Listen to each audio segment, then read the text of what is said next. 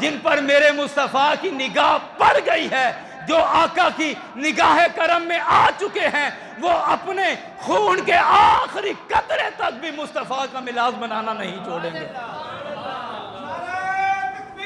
اللہ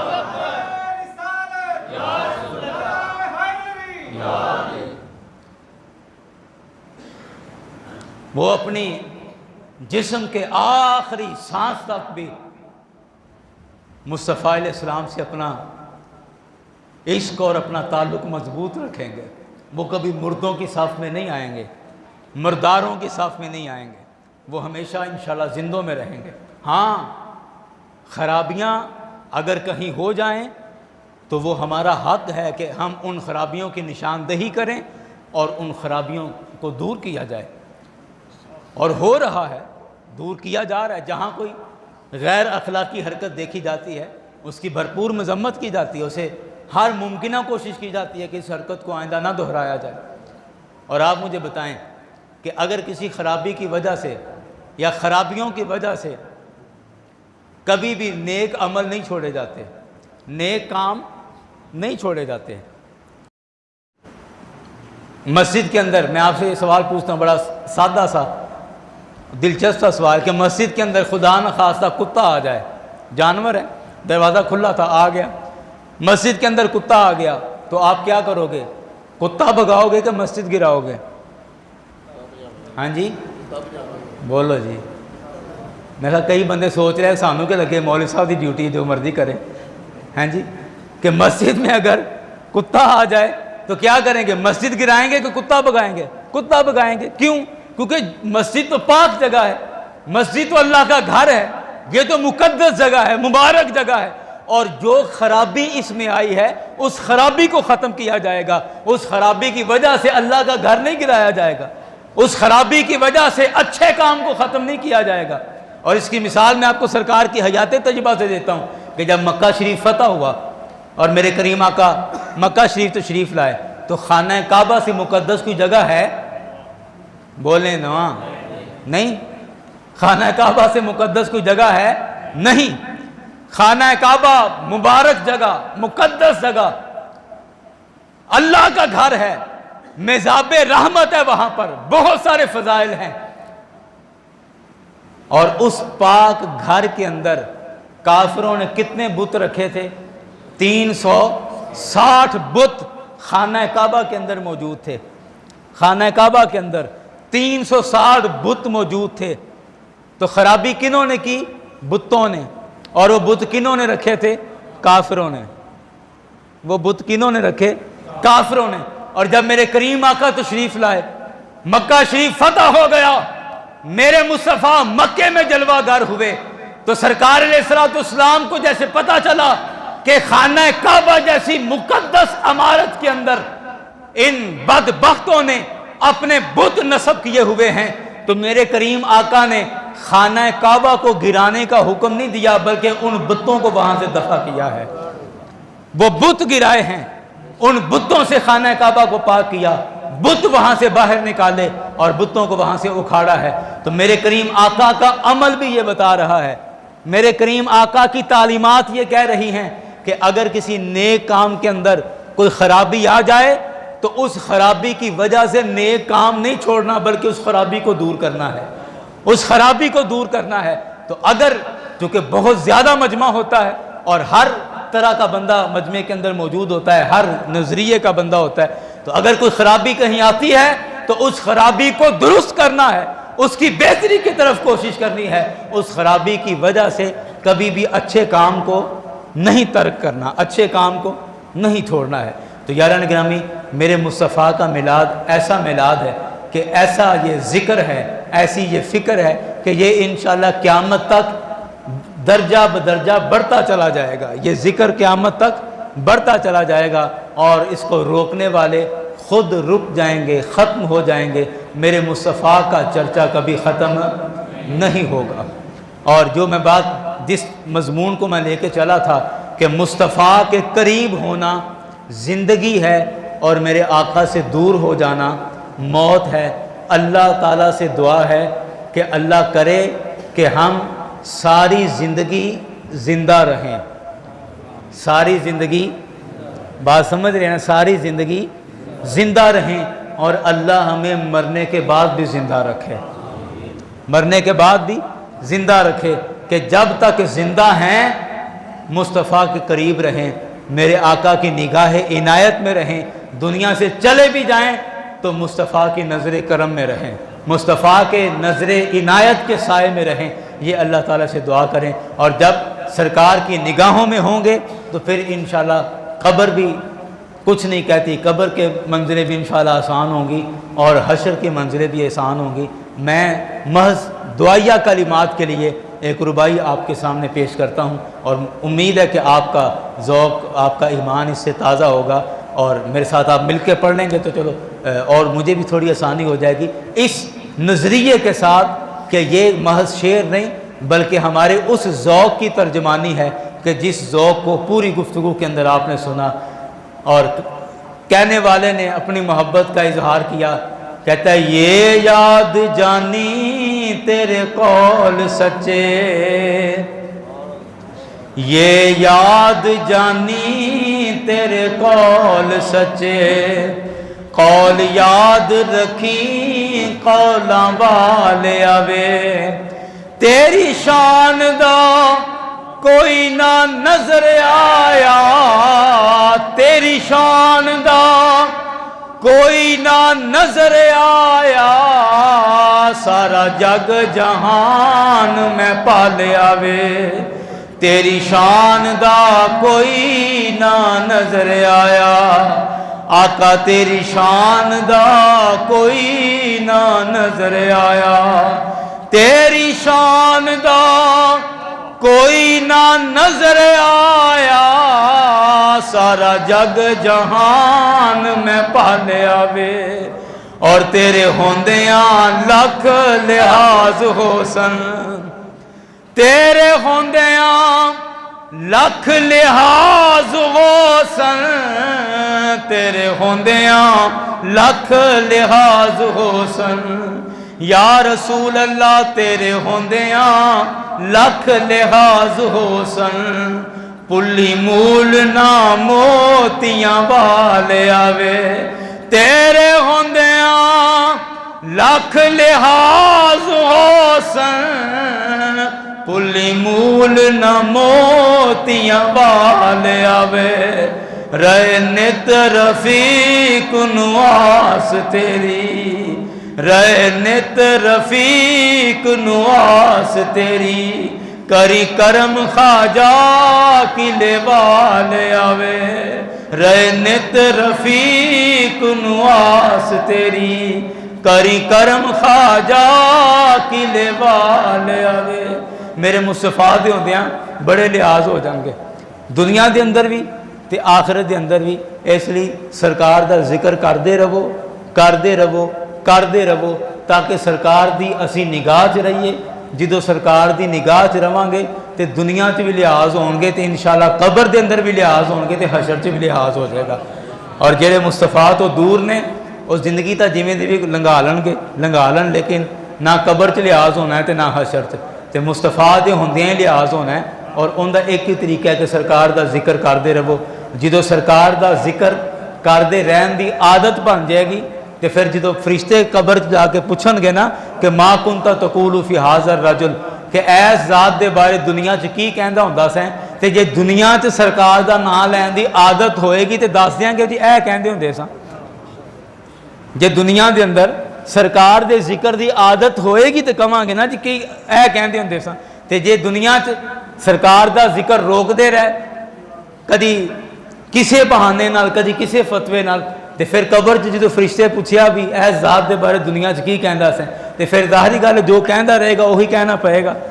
پھر کہے گا اتنے قبر چ جی میں تو کہنا سا بڑے بھرا ورگے ہی نے، جی میں تو دنیا چ کہندا رہا کہ بس پنڈ دے چودھری ورگی عزت کر لو، بس اینی بڑی، میں تو کہندا رہا جی بس ڈاکیے جنی حیثیت سی اس تو زیادہ کوئی نہیں، توبہ استغفار نعوذ باللہ نعوذ باللہ، میں کہندا رہا جی انہاں دا نماز سے خیال آ گیا تے نماز ٹوٹ جانا، اے سارے خیال ہی نے جو دنیا چ کہندے رہنے وہ انشاءاللہ قبر چ بھی وہی کہن گے۔ اور تانوں مبارک ہوے کہ اسی جو دنیا چ کہہ رہے ہیں انشاءاللہ قبر چ بھی یہی گل کران گے کہ جدو فرشتے پوچھیا نا کہ اے ذات دے بارے دنیا چ کی کہندا سیں، میں سمجھنا اور میں خدا دی قسم کھا کے کہنا کہ محمد مصطفیٰ دے غلام اوتھے راضی ہو جان گے، خوش ہو جان گے کہ ہور کام دی گل آئی جائے، اور سینہ چوڑا کر کے کہیں گے کہ اے ذات دے بارے ساری زندگی محمد الرسول اللہ کہندے رہے ہیں، یا رسول اللہ، یا حبیب اللہ کہندے رہے ہیں، لبیک یا رسول اللہ کہندے رہے ہیں، تاجدار ختم نبوت کہندے رہے ہیں،